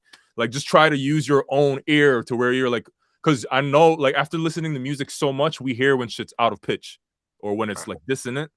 So if it's not dissonant and it sounds good, like I would go with that and just keep trying to nail the key, One thing we used to do at Berkeley is while you're playing an instrument like piano, sing along to those notes, and even try to sing them before you hit the note. So just sing faster than you're playing. So you do like a octave jump and sing the octave jump and have the high note land after your voice to see if you got it, and then play melodies, move around, practice intervals, and that really trains your ear, especially for relative pitch. Right. I think you have to be born with perfect pitch, I'm pretty sure, but relative pitch, you can have great relative pitch, just by practicing. I think the lesson is none of this shit is easy. It all takes work. There is no like shortcut to really, locking in your ear to what's in tune and out of tune. It just takes time. But typically your gut tends to tell you like, is something wrong with this, or is this fine? And if something's wrong with this, it's probably out of tune. It's a good indicator. Well, listen, fellas, I want to give us a couple minutes to wrap up because I still got to do this Coburn Super Ugly Remix contest. Fuck, God, you guys got to hear the submissions. So we used to do these beat contests back in the day, and I would serve up a royalty-free starter, and people would go in 20 different directions, and we'd get the coolest submissions. And they kind of did the same thing with the Coburn Super Ugly. It's like this heavy rock song, and people took it in all kinds of crazy directions. And I'm about to Wow. play it for everybody. So, Big. but like I Right. played excerpts of it in DJ style. So, play it for everybody. But so Nico, can you tell everybody where they can find us? The Faders of the Lost Art. Faders of the Lost Art on Instagram at Faders of the Lost Art, on YouTube, Faders of the Lost Art. We are working on bringing the website back, but nobody really uses website. We're all on Instagram and YouTube anyway. So, Right. absolutely at Faders of the Lost Art, just how you hear it. So yeah, absolutely. Big shout out to Ken. Thank you so much for having us on Mixing Night Audio. Yeah, what an honor. Official. My Honor to have man, you guys. my brother. I want to give a quick shout out to our friends at 5020 Studios. They Turn up. they've hosted us in a beautiful space here. Gorgeous. That's gorgeous there, man. Look at that. Super nice. Beautiful space. So big shout out to my buddy Nico over here that hooked me up, and as well as Diego, who is the head over here. So big shout out to our buddies at Criteria as well. Yep. Shout For out. Sir. home main stomping ground, Criteria in the building. Bob Horn and his Epic Studio as well. And Hell yeah. of course, last but not least, Big Dog Ken Lewis. Thank you so much for having us on. Thank you. And let's not forget Big Lou, the Enigma, the question mystery. mark, the mystery man, Big Dog. and the one and only Dave Pensado. That's Back right. then. Shout out Dave. Shout out to Dave Pensado. We miss you dearly, buddy. I love you Absolutely, dearly. our honorary Yeah, fader. always. Yeah, Always. rock sir. and roll. All right, fellas. All right. I am going to wrap you guys up and get on to the rest of my show and judge this remix contest. Thanks for hanging with me tonight. We're going to have to do this again sometime in the future. And let's all get together and do a Faders episode real soon. Let's Hell do yeah. it. Coming Yeah. right up. Let's do it. All right. There's Take a care, lot guys. Out. See ya. Later.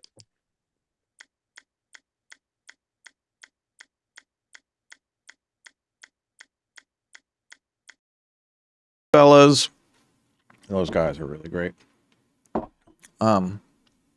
Let's see. I need to get to the remix contest. So congratulations to all of the winners tonight. I hope you guys have been seeing. We've been giving away copies of Safari Pedals Gorilla Drive all night. Man, Noam Levenberg over at Safari Pedals just makes the coolest frickin' pedals, or plugins. They just look like pedals. A couple of my favorites are, I like Yak Delay. I like Lion Master, not for mastering, but just for pushing other channels. The Fox Chorus I've used extensively. Ladybug is so cool. It's like a dirty reverb. So is the Dirty Dog reverb. It's like I really like the kind of the dirty creative reverbs that they have over there. Anyway, shout out to Gnome. And shout out to Session Studio. We gave away 2 1-year passes to Session Studio, which is it's like a session organization software, super convenient. Both me and Coburn keep all of our sessions organized and together, including like all of our rights management and lyrics and splits and like audio progressions, voice notes, and then work versions and rough mixes, and then mixes, and then passes, and all of that stuff goes on there. It's super easy to organize all of that stuff.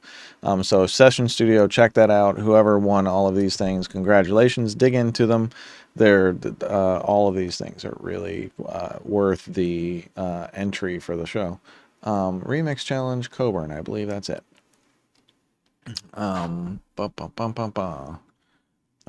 What happened to Miro? If there's any more questions, fire away.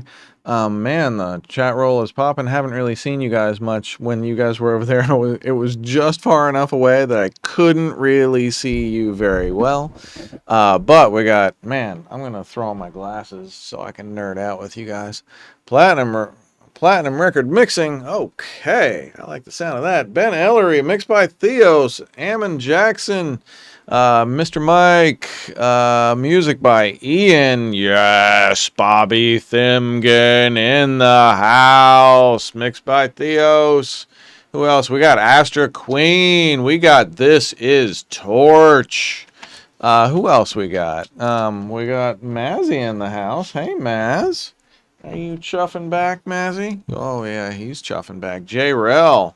Who else we got? Ben Kruger, Kim, KLM, Mogul, Branson. I can't read that. Right Sound Studios. Seamus, what's going on, fellas? Oh my God, Dylan Wissing is on. Dylan Wissing, do you guys even know who these people are? Dylan Wissing has played drums on so many fucking big records. Jesus. Hire him for your record. Let's see, who else we got? Built by Bill, Josh S. Dylan, wait till you hear about the session that I'm about to do. I believe that I'm okay to talk about it. We're in early stages. No, I think I'm just going to talk about it next month when it's already happened and the shit goes incredible. But suffice it to say, when you see me in July, I'm going to be talking about having done one of the coolest sessions of my entire life. No joke. It's coming up soon with this group of musicians that is just the most badass group of Oh, yeah, I just can't wait for you guys to hear this. It's going to be so freaking cool. And also, if you were tuning in last month, you saw the organ segment with Ron Waymeyer and the pipe organ that he built. And so I finished the song that I used that on, and it is magic. Oh my God, it is so freaking cool. Like, there's just no way I could have gotten the same vibes on this record without that pipe organ, and also without the player Trent Sims. He was brilliant. And you know, that's a good lesson. Hire the right freaking people that are going to bring your vision out of your records as a producer, and Trent killed it. And Nolan hooked it all up. Nolan's a fucking, man, he's like Mr. Wolf in Pulp Fiction. Okay, so we had the spit it out, Ken. We had the COBURN Super Ugly Remix Challenge. We only had 13 people submit finals. I think people might have gotten intimidated by having to like remix the whole thing, but you didn't really have to. But we had like over 100 people download it. So hope you enjoy those stems. Anyway, I selected my favorite sections of everybody who submitted, and I'm playing them DJ style for you. So I only, like, some of them I kind of chopped different sections together. So if it's yours and you hear a jump that wasn't expected, I edited that. To kick things off is Fucking Hell. DeFingers on the beat was like, who you mad at, bro? This shit is so fucking epic. Whoa. I'm just going to let it speak for itself. Smelling like fresh meat, blindly charming dogs closing in on me. Final mile, scale the skin, wipe the bones, bring me to survival. Give me legs like a skyscraper, shape the clay, make a new layer. You could fix, you could solve all my problems, turn me into a monster. Make me bizarre, tip me in dying, a dirty word, draw me repulsing. Make me bizarre, tip me in deadly, my character, a wolf in wolf's clothing. Make my shape super ugly, paint me strange. Here comes Ben Ellery.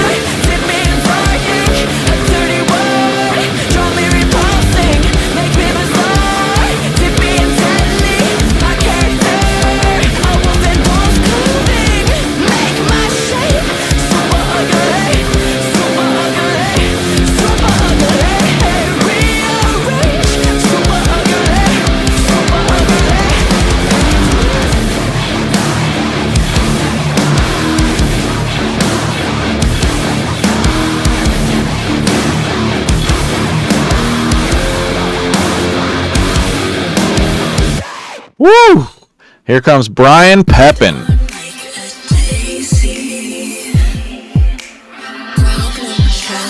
Where's my prophet body? Surf me vile, is the magic real like? Cuts and bruises cover up the bright side. Proving useless. Give me legs like a skyscraper.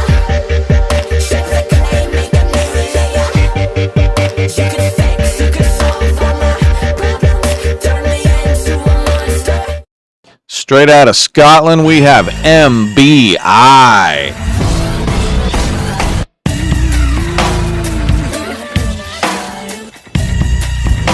Oh, that is nasty.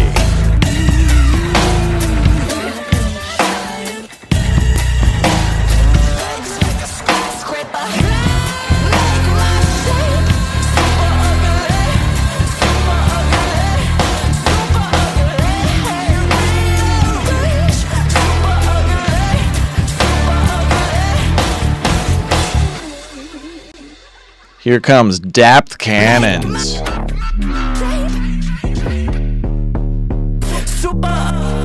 Make me bizarre, dip me in deadly, my character.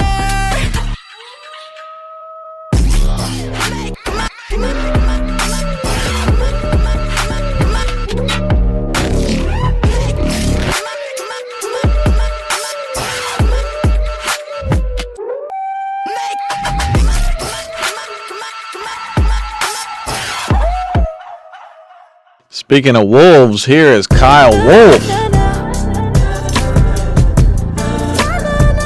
You could fix, you could solve all my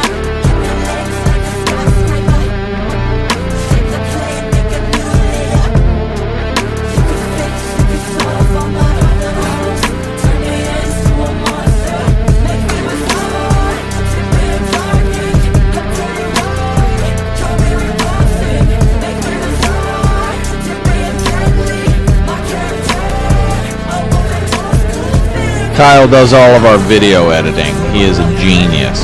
Hire him as a video editor if you need somebody.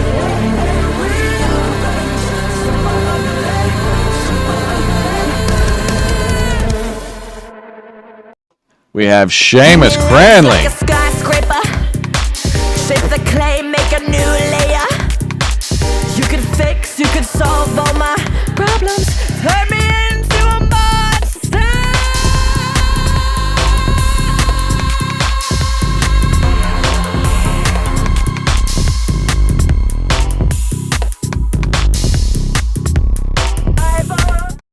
Next is Came Well. Cuts and bruises cover up the bright side. Proving useless. Give me legs like a skyscraper. Shape the clay, make a new layer. You could fix, you could solve all my problems. Turn me into a monster. Make me bizarre. Dip me in dark ink. A dirty word. Draw me repulsing. This is the Smoky Lonely. Give me legs like a skyscraper. Shape the clay, make a new layer. You could fix, you could solve all my problems. Turn me into a monster. Outside on feet with a 4-5, repeat, I know I came out of lo-fi. I thought this life was all I know, and all these problems wanna turn me to a monster. I know run from no ride, I know ride. I'm gon' ride, gon' ride. Fucking tell me where you gon' hide.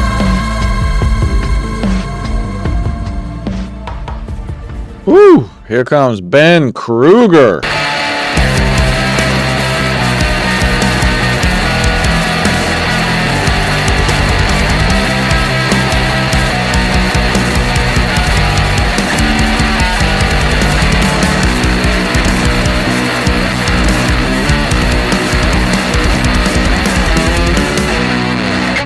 Whew.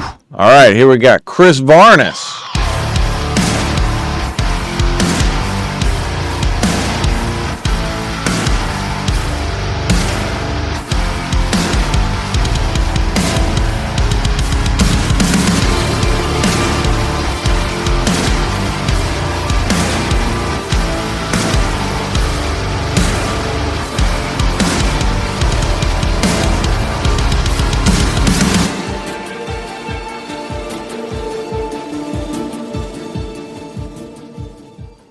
Your runner-up and a close second place is Joe Sears.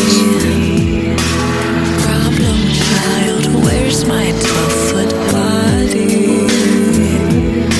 Surf me vile, is the magic real like?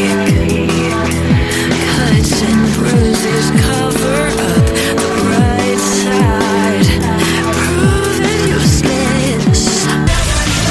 Give me legs like a skyscraper, shake the clay, make a new layer. You can fix, you can solve all my problems, turn me into a monster.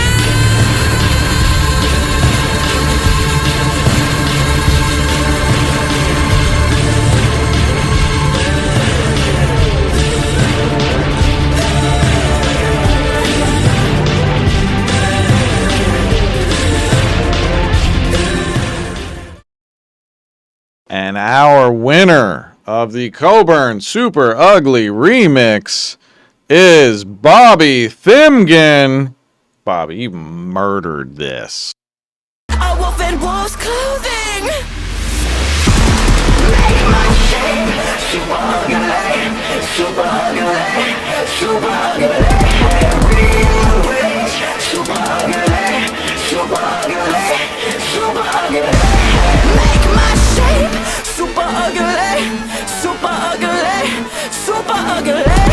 Rearrange super ugly, super ugly.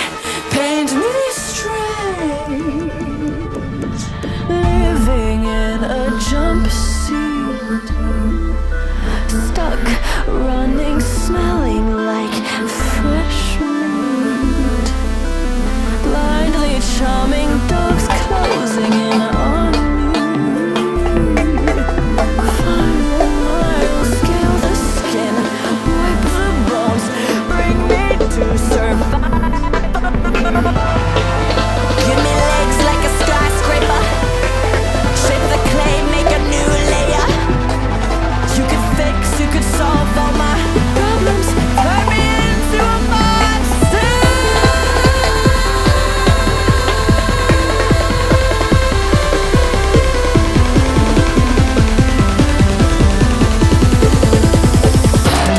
Help myself to a change I could try. Hunker down till I show up another side. Another side.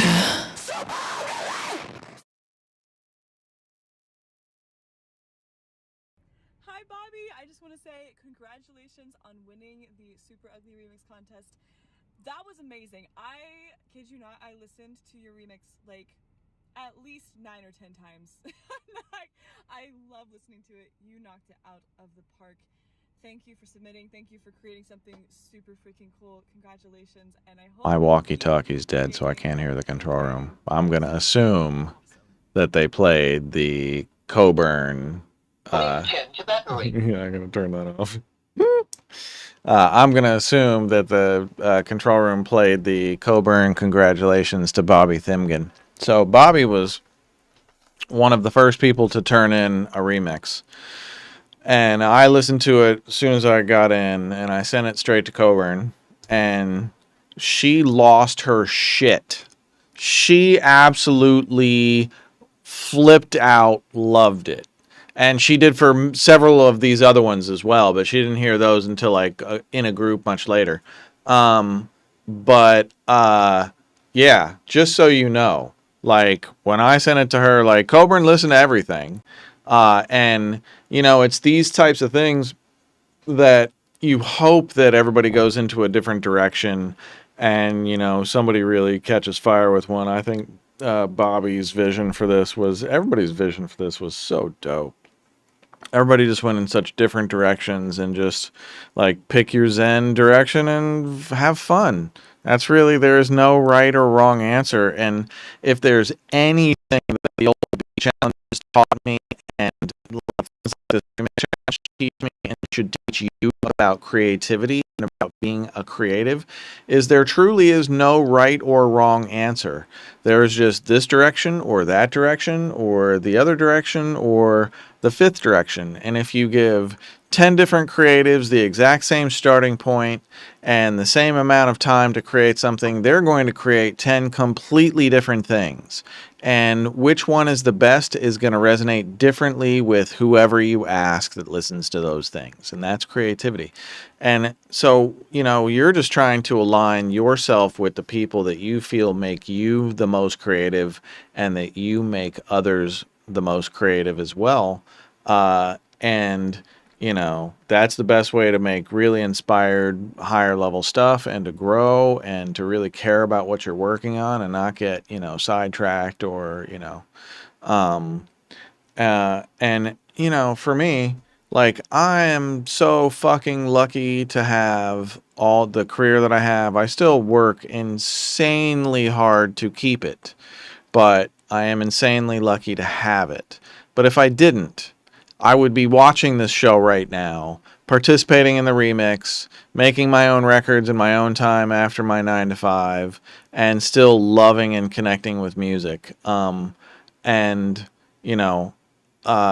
think that's always been one of the beauties for me of Mixing Night is we have this community of awesome, incredibly fucking talented people that, have an outlet to throw down a little bit and to commune with other like-minded people, once a month. So join us in July. I'm not sure if I'm going to do July 1st or July 8th. July 1st feels so soon. But it's probably going to be July 1st. So July 1st is going to be the next Mixing Night. I feel like I want to do an independent artist roundtable. So if I can gather a really great assortment of independent artists that have really great different perspectives from different angles, not of the industry, but of growing as an independent artist and getting yourself established as an independent artist. I want to find those people and surround myself with them next show and do a roundtable of independent artists for Independence Day. And thank you so much to Joey Sturgis Tones. Bobby Thimgen won 2 bundles from Joey Sturgis Tones plugin, JST plugins. The Bus Glue stuff, which is really killer. And the Coburn. Coburn has her own plugin line. I mean, she's a baller. The Coburn plugin bundle and the Bus Glue bundle goes to Bobby Thimgen. And everybody else gets bragging rights. Great job, everybody tonight. One more shout to the chat roll. Seamus Cranley, Scantless Beats, Jonathan Garcia. Oh, yeah. Astra Queen, music by Ian. Yes, MBI. Ben Ellery, Bobby Thimgen. Congrats, Bobby. 13th Tribe. Who else we got here? Right Sound Studios, Mr. Mike, Duff Ingas, Chris Varnas, Kyle Wolf, Kyle, my brother. Who else? If you're still here, chime in. I'm saying goodbye for the night. Thank you all for hanging with us for another Mixing Night. I'm healing up just fine. I'm cancer-free. You can barely even tell. It felt like I'd lost a bad bar fight for a while, and then that kind of faded a bit. And then I got my stitches out, and then got better and better. And now I'm 3 weeks later, and I'm super, super fucking lucky. I caught this shit early, listened to my body, paid attention to it, got taken care of, got it fixed. If your body's telling you some shit, pay attention. Don't just ignore it. No, pay attention. Listen to what it's telling you. If I didn't listen to my body, I would be dead. There's no 2 ways about it. I had open heart surgery at 37 years old. My gym shoes were next to the door for 3 months.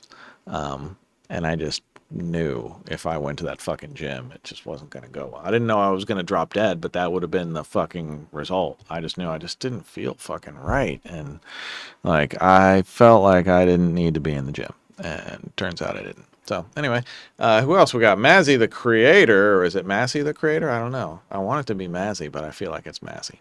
Double Deox, Philip Deox, great artist. Shiva and Jason. Hey, Shiva and Jason. I love those folks. They're great. Super talented as well. Kev J. Kev J. Love Kev J. Who else we got? Josh S. Steven Ramos. I think I got everybody. If I missed you, I'm super sorry. Thank you, Monogold Studios. What's up, Nolan Monogold? Thank you again, everybody, for hanging out for yet another mixing night. We are over our 100th show. How the fuck did that ever happen? And so many OGs on the program tonight. You guys really warm my heart. You know, seeing you guys is like you're all good friends now. That's the way it is. So I will see you all again July 1st for Mixing Night Independence Night. Tell a friend and I'll see you then. All right. Good night.